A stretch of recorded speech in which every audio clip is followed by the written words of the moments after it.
people here at the front tables. Are you ready to come up and accept your award if you win? Yeah? I don't want this to be like the Golden Globes or the Oscars where somebody's name is announced and it's a fucking hour before they get to the stage. The categories are in alphabetical order, so if you know what category you're in and you know what letter it begins with, that'll be a good indication of when it's about time for you to maybe win something. I'm sure there's people from all over the country here. Is anybody here from Seattle tonight? Seattle in the house? Yeah? I was just there recently. It's a great town. They have a saying in Seattle, if you don't like the weather, wait 5 minutes and then shoot yourself in the face. They have a very realistic attitude about how bleak it is there. I was in Vegas before that. Anybody from Vegas here tonight? Las Vegas in the house? No, that's just a camera? Alright. I didn't have such a great time there anyway. I lost $500 gambling on prostitution. And I'm here to tell you guys, don't always bet on black. That is what? Come on, we're in a ballroom. Let's relax a little bit. I don't know what the hissing is about. It's a very abstract joke. I don't know why anybody cares one way or the other. Whenever you go on TV, whenever I go on TV, I should say, you have to tell the people that are producing the show exactly which jokes you want to tell, and you know, they tell you what you can and cannot say. Most cable shows, they just bleep out the swear words, right? But if you want to say something negative about a sponsor, that's when they flip out. And I went on Comedy Central and I wanted to say this joke. I wanted to say, hey everybody, I've got good news and I've got bad news. The bad news is I've been farting a lot lately, constantly. But the good news is it smells like McGriddles. And they said to me,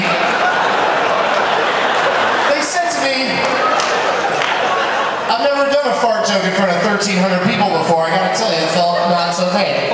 They said to me, they go, you can't say that. That'll offend one of our sponsors, McDonald's, and then they'll withdraw sponsorship from our programs. And I said, did you listen to the joke? Do you have shit in your ears? I said, the good news is that the farts coming out of my asshole smell like a delicious breakfast treat available exclusively at McDonald's. You can't buy that kind of advertising. And they were still like, no, you cannot say that. And I was like, what do I have to do to make this right? Now I'm like fighting desperately to get a dumb fart joke on television. And they said to me, they go, you have to say something nice about McDonald's. I was like, that's not a problem. I love McDonald's. So after the joke, if you're ever up late at night watching a rerun of my first Comedy Central special, after that joke, I go, I love McDonald's. Yeah. And that's like, it made everything okay. Like they were like totally fine. Say whatever you want as long as you say, I love McDonald's after it. Did I mention Ronald McDonald's a child molester? I love McDonald's.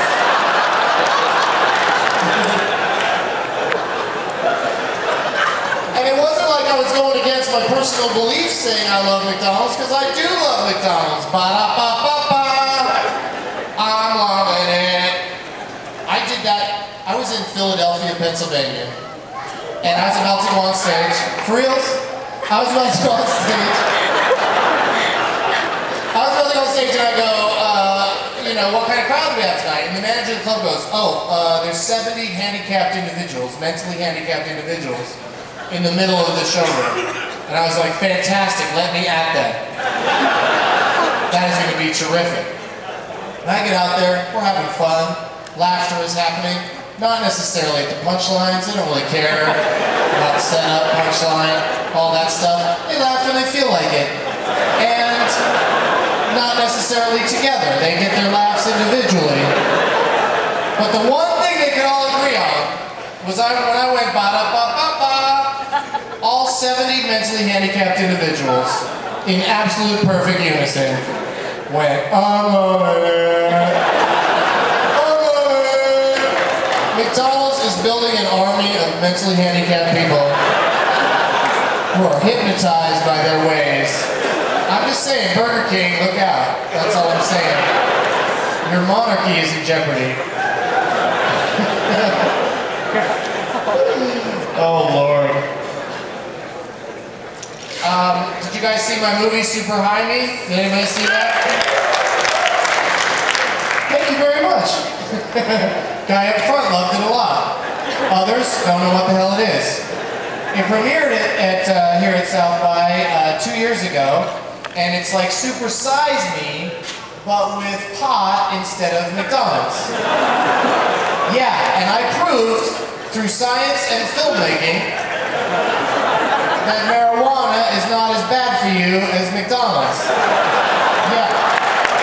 It's a fact now. It's a fact.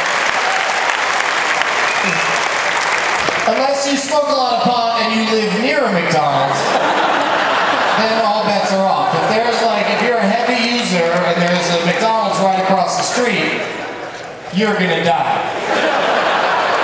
But for everybody else, I think we're safe. I think it'll be all right. And marijuana helps me to appreciate the little things in life. Like my penis, JK. JK, you guys. I have an average to slightly below average size penis, so I'm good. But recently I was on a plane flight. And yeah, plane flight. Why say in one word what you can say in two? And I'm sitting there in my seat chair, and the peanut lady starts coming down the aisle. Now I know they prefer flight attendant, but when I'm high and on a plane, they're the fucking peanut lady. So the peanut lady's coming down the aisle, and this is how excited I got. I actually started rubbing my hands together like, oh, here come the peanuts! It's peanut time! And she finally gets to me, and I'm so worked up, I'm so excited, and then she drops some pretzels on my ass. Yeah, I was like, WT fuck? And then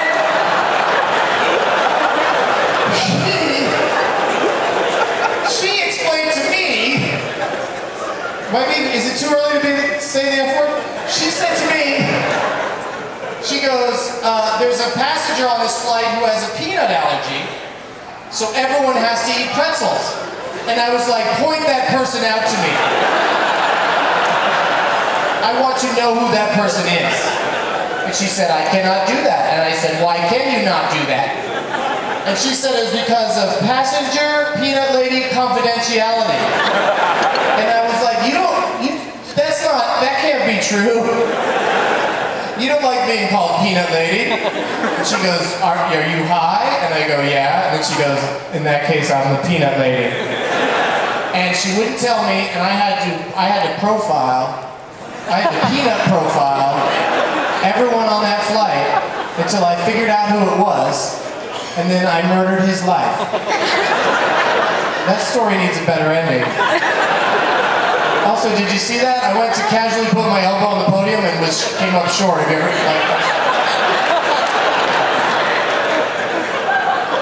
What do you say we give out some awards? Let's do this!